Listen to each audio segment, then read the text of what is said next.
welcome back to the series where I am reading my book, Ticking My Way Through Life, to my viewers at home. If you were tuned in last time, we read chapter 5 about some of the tics that I've had over the years. So today we're going to go ahead with chapter 6. Chapter 6, what does a tic feel like? There are a lot of different ways a person can try and explain what having a tic feels like, but I can promise you almost every single person will tell you it's hard to explain or that it's flat out impossible. It's funny because you would think the one thing that you do every single day, every hour of the day, would be something you could define effortlessly. Although I do it constantly, defining it perfectly is very difficult, but I'm going to attempt it anyway to give those reading without the disorder a glimpse inside my body when it happens. Sometimes it starts as an urge or a feeling I get within my body, and other times, most of the time, there is no warning as to when the tics are going to show themselves. If and when I do feel like I'm about to tic, I can feel it throughout my entire body. I feel it from my head down through my stomach, almost as if it's a premonition. It's a feeling that is almost indescribable and doesn't go away until I'm forced to give in. It's a constant battle inside my head and my body telling me to move, while all I can think about is wanting to sit still. Throughout the years, the motions with my head and my neck have changed a lot. A lot of it consists of tilting my head back or to the side as if I'm stretching. I hear my neck cracking every time I tilt my head back and feel the strain every time I pull it to the side. Even though most of the time it doesn't hurt during the tic itself, it causes a lot of pain and muscle fatigue later that day and the days following. Sometimes it's the tic in itself, but most of the time for me, it's the repetitive motion of body movements and the constant ticking that hurts. There could be days, weeks, or even months on end where I tic with the same body part, or there could be times where I do a different tic every day, and that is what determines how sore my body will be from all of the movements. After days of ticking with my neck, it becomes very sensitive, and the chances of me pulling a neck muscle grow stronger.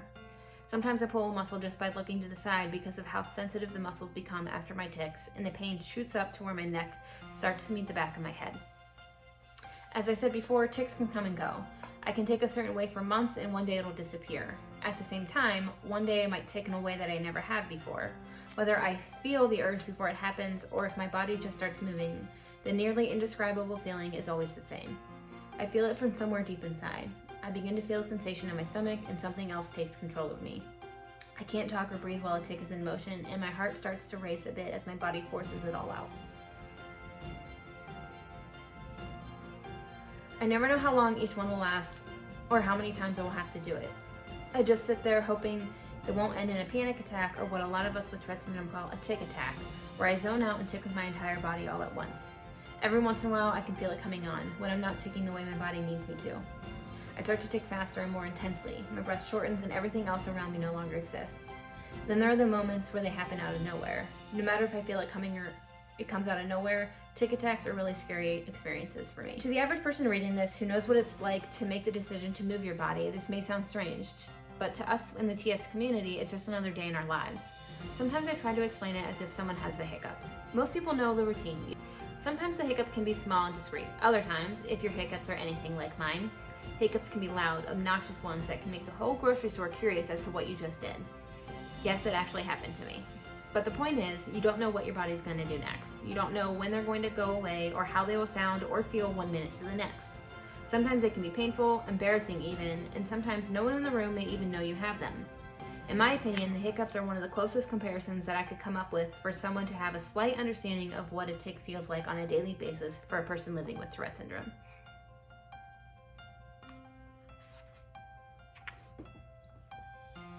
The difference being, I cannot simply drink a glass of water or hold my breath to make my tics go away.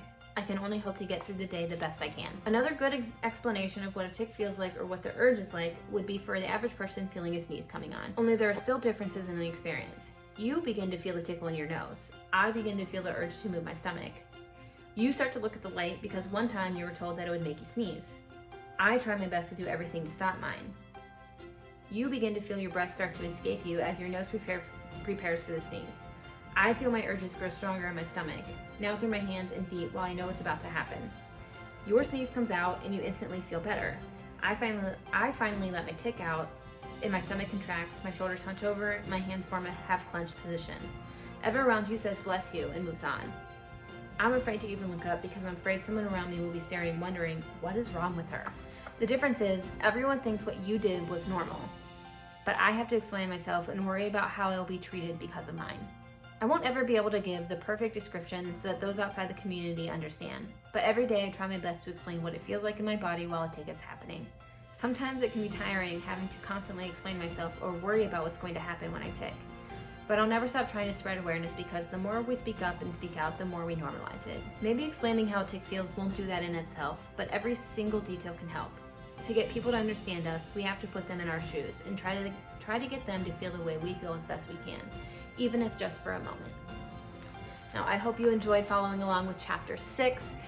If you would like to get your own copy of Ticking My Way Through Life, you can find them online anywhere books are sold. And please remember, if you read it and enjoy it or have already read it and enjoyed it, please leave a rating and a review wherever you bought it. Those reviews mean so much and they help so much to authors like myself. And don't forget to also hit that subscribe button so that you never miss another reading or another advocacy video of mine.